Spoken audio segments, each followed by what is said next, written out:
आखिर कोल्हापुर में हजारों की संख्या में लोग जियो के सिम कार्ड को क्यों बॉयकॉट कर रहे हैं? क्यों कोल्हापुर में कई जगहों पर बॉयकॉट जियो के पोस्टर्स और बैनर लगाए गए हैं?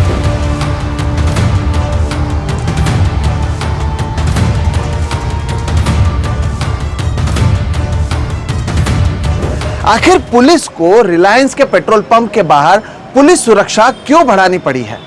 कोल्हापुर में सिर्फ एक हाथी के लिए हजारों की संख्या में लोग 45 किलोमीटर का मार्च कर कोल्हापुर के जैन मठ से लेकर कलेक्टर ऑफिस तक क्यों उन्होंने मोर्चा निकाला? और क्यों ये जो पूरा मामला है वहां पर महाराष्ट्र सरकार की फेलियर वनतारा से बड़ी है? और क्यों जो कुछ कोल्हापुर में हो रहा है उसके लिए महाराष्ट्र की सरकार जिम्मेदार है? आज इस वीडियो में दर्शकों हम इन तमाम मुद्दों पर बात करेंगे। बहुत समय बाद आपके सामने एक ऐसी रोचक कहानी हम लेकर आ रहे हैं जहां पर एक पूरा शहर अपने शहर के एक हाथी को बचाने के लिए सड़कों पर आ चुका है। रिलायंस की ओर से वनतारा में उस हाथी को शिफ्ट करने का विरोध किया जा रहा है और केवल कानूनी लड़ाई नहीं, गांव-गांव में रिलायंस और जियो के खिलाफ ये लड़ाई है। और कहीं ना कहीं दर्शकों, ये महाराष्ट्र सरकार के वजह से ही ये सारी चीजें हुई हैं। पूरी कहानी कुछ समय में आपको इस वीडियो में मैं बताता हूं। नमस्कार दोस्तों, मेरा नाम है सोहित मिश्रा और आप देख रहे हैं सोहित मिश्रा ऑफिशियल। अगर आपने अब तक मेरे इस चैनल सोहित मिश्रा ऑफिशियल को सब्सक्राइब नहीं किया है तो जरूर कर लें। रविवार को ही हमारे चैनल ने 5 लाख सब्सक्राइबर्स का आंकड़ा पार कर दिया है। आप सभी का बहुत बहुत शुक्रिया हमारे साथ जुड़ने के लिए। और हम उम्मीद करते हैं आप में से कई लोग जो अब भी वीडियोस देखते हैं और सब्सक्राइब नहीं करते हैं वो भी इस चैनल को सब्सक्राइब करेंगे।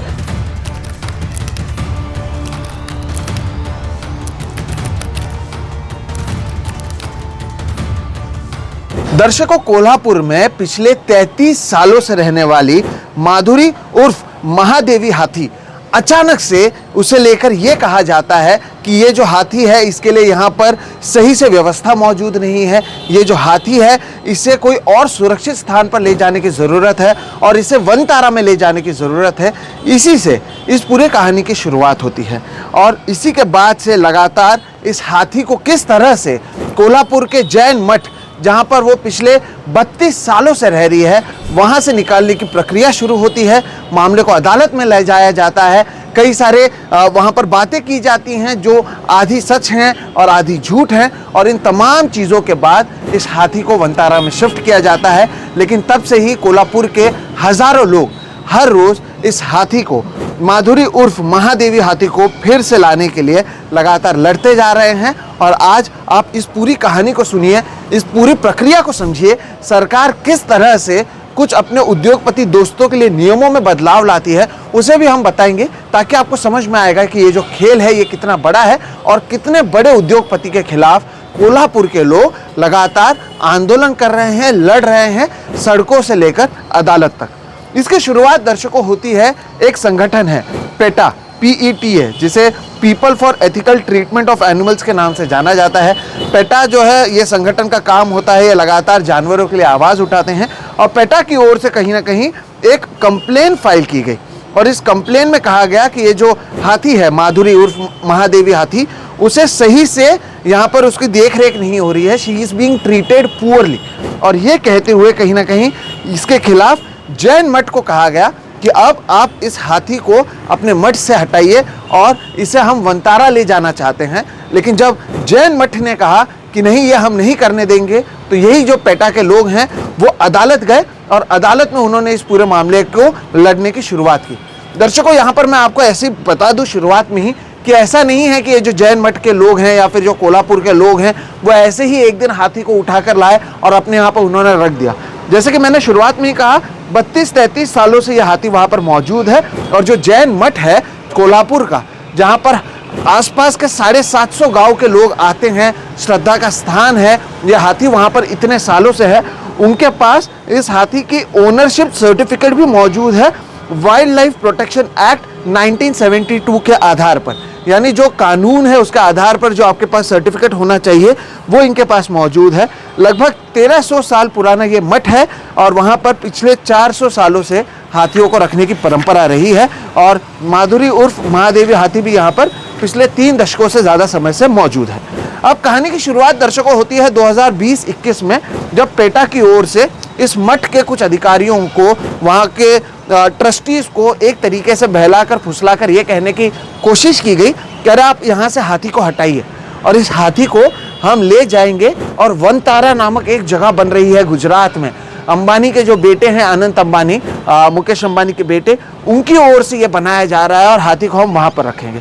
तो लोगों ने उस समय कहा कि नहीं, हम यहाँ पर उसका सही से ख्याल रख रहे हैं और हम इस हाथी को कहीं पर भी जाने नहीं देंगे।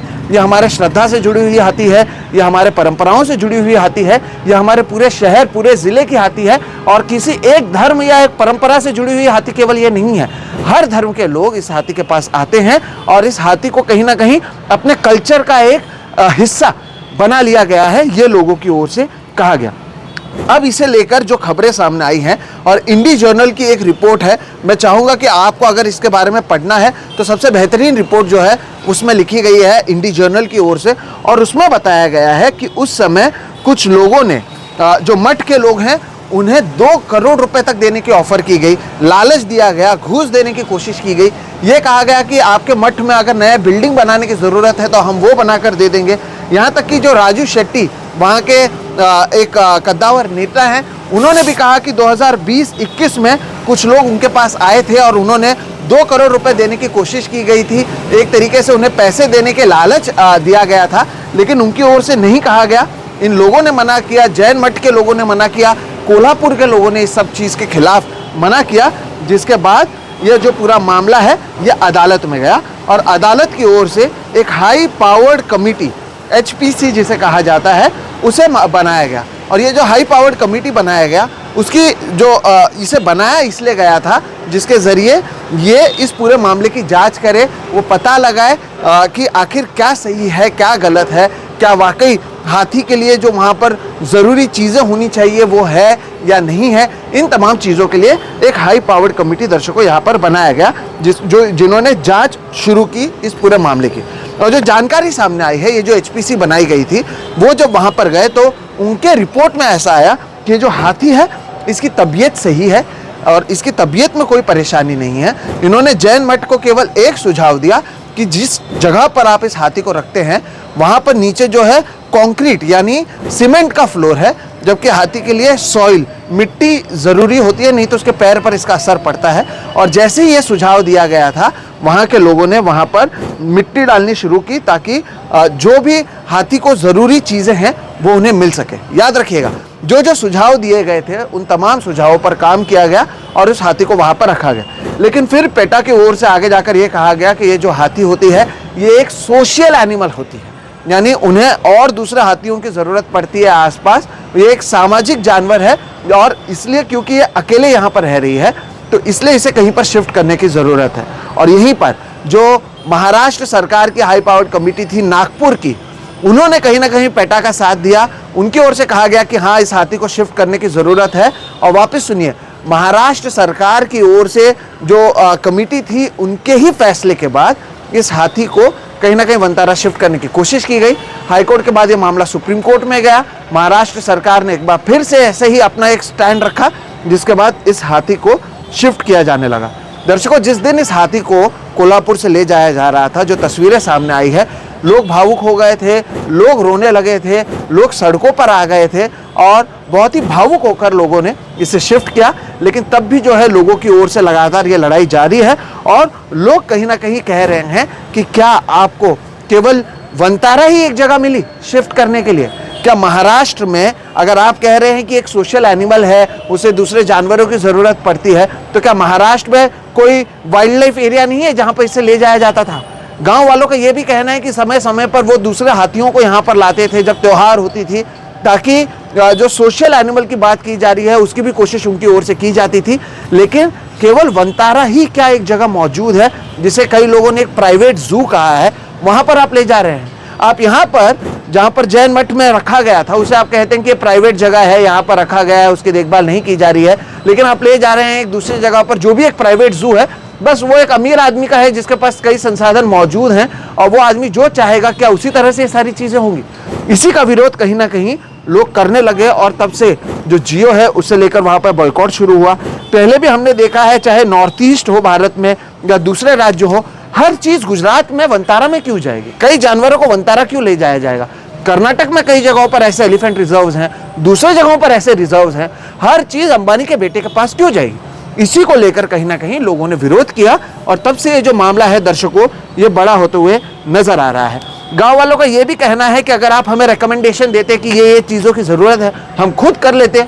आपको जब ये हमारे परंपराओं से जुड़ी हुई चीज़ है, पिछले 32-33 सालों से हमारे यहाँ पर है, किसी को कोई परेशानी नहीं हुई है, तो आप इसे क्यों बाहर ले जा रहे हैं, ये सवाल गांव वाले उठा रहे हैं। अब यहाँ पर आप देखिए कि सरकार किस तरह से आप लोगों के लिए नहीं बल्कि कुछ उद्योगपतियों के लिए काम करती है, इसका मैं आपको सबूत देता हूँ।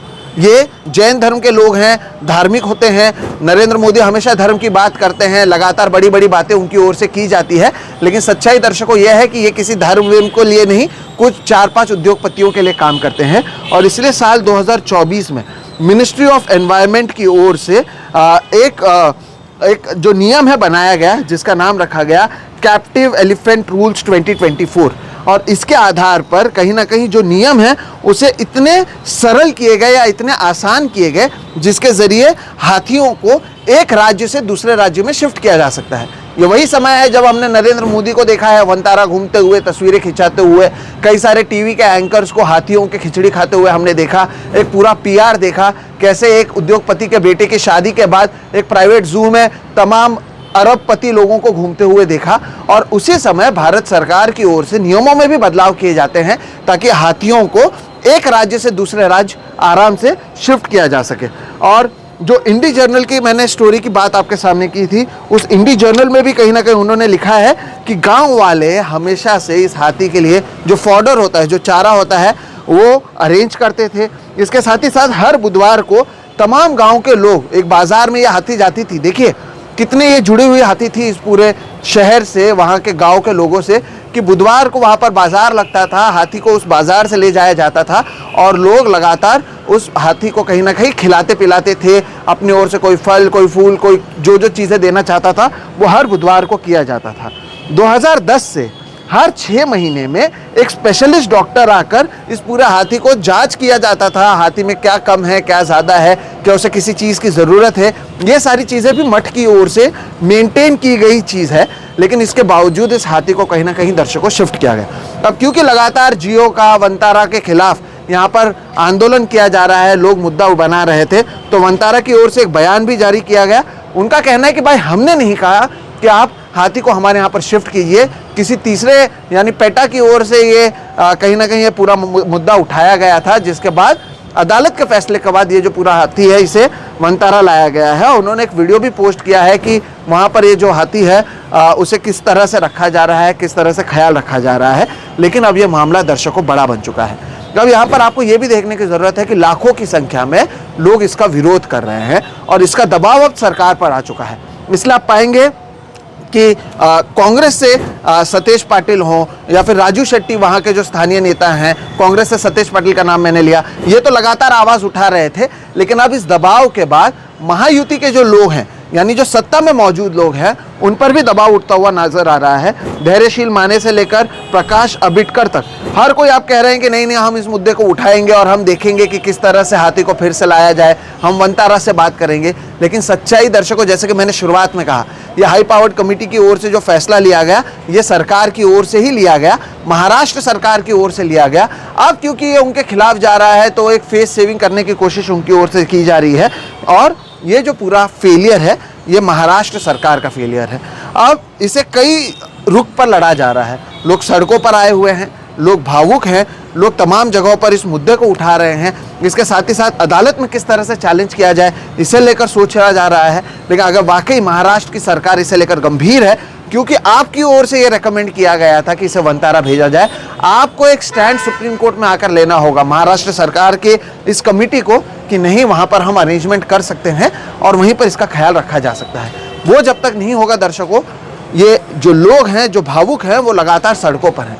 और यहाँ पर मैं ये भी कहूँगा कि जितना विरोध अंबानी या वनतारा का उनकी ओर से किया जा रहा है, उतना ही विरोध महाराष्ट्र सरकार का भी किया जाना चाहिए। यहाँ पर एक बात ये कहा गया था कि कुछ समय पहले इस हाथी ने एक को मारा था और उसकी मौत हो गई थी, तो उसका भी एक्सप्लेनेशन गांव की ओर से दिया गया था कि उस समय जो हाथी के केयर टेकर थे उनकी कुछ दिनों पहले कुछ कारणों की वजह से मौत हुई थी, जिसके बाद जो नए लोग आए थे और ये हाथी जो थी वो डिस्टर्ब थी, जिसकी वजह से हादसा हुआ। क्योंकि उसके बाद जिस दिन हाथी को ले भी जाया जा रहा था या बार बार बाजार में भी ले जाया जाता था, हज़ारों की संख्या में लोग रहते थे, कुछ नहीं होता था। लेकिन अब एक हाथी के लिए पूरा कोल्हापुर शहर सड़कों पर है दर्शकों, और ये लोग उद्योगपति के साथ साथ भारतीय जनता पार्टी के देखरेख में चलने वाली महाराष्ट्र की सरकार के खिलाफ ये लड़ाई लड़ रहे हैं। कितने समय आपने ऐसी खबरें सुनी है जहां पर लोग जानवरों के लिए एक साथ आए हुए हैं और पूरा का पूरा शहर, हिंदू मुस्लिम जैन, हर कोई साथ में आया हुआ है, क्योंकि ये उस शहर की हाथी है। अब ये देखना महत्वपूर्ण होगा कि इसे लेकर कुछ कहा जाता है, किया जाता है या नहीं। हर बार की तरह देवेंद्र फडणवीस जो हैं उन्होंने कहा कि नहीं, हम इस मुद्दे को उठाएंगे, जैसे तमाम मुद्दों को वो उठाते हैं। लेकिन क्या वो वाकई इसे लेकर गंभीर है? क्या ये सवाल वाजिब नहीं है कि इस देश में क्या केवल वनतारा ही एक जगह है जहाँ पर तमाम हाथियों को ले जाया जाए? क्या वनतारा में एक प्राइवेट जू जो बनाया जा रहा है, क्या एक उद्योगपति के लिए सरकार काम करती है? इस तरह के तमाम सवाल मौजूद हैं। लेकिन अब कोल्हापुर में जो ये बॉयकॉट का मुद्दा शुरू हुआ है, ये सोशल मीडिया पर वायरल है। वनतारा कहीं ना कहीं स्टेटमेंट बयान दे रही है, सरकार बैकफुट पर नजर आ रही है। लेकिन क्या कोल्हापुर की हाथी एक बार फिर से कोल्हापुर में आएगी? ये देखना बहुत महत्वपूर्ण होगा। फिलहाल इस वीडियो में इतना ही दर्शकों। इस वीडियो के जरिए मैंने आपको बताने की कोशिश की कि कैसे सरकार, कुछ एजेंसीज और कुछ संगठन साथ में मिलकर उद्योगपतियों के लिए काम करते हैं, और आप चाहे उनके ही वोटर्स क्यों ना हो, अगर ये किसी उद्योगपति के फायदे के लिए होगा तो आप धार्मिक हो, अधार्मिक हो या आपकी परंपराएं हो, इन्हें उससे कुछ फर्क नहीं पड़ता। साम दाम दंड भेद का इस्तेमाल कर ये अपने उद्योगपति दोस्तों के लिए काम करेंगे, और वही ये करते हुए नजर आ रहे हैं। आप इसके बारे में क्या सोचते हैं जरूर बताइएगा। अगर आपको वीडियो अच्छा लगता है तो इसे लाइक करें, ज़्यादा से ज़्यादा लोगों तक साझा करें, ताकि उन्हें भी पता चले कि आखिर हो क्या रहा है। और अगर अब भी आपने हमारे इस चैनल को सब्सक्राइब नहीं किया है तो वो भी कर लें। हम इस तरह के लगातार वीडियोस करते आए हैं, आगे भी करते रहेंगे। फिलहाल आप मुझे दीजिए इजाज़त। नमस्कार।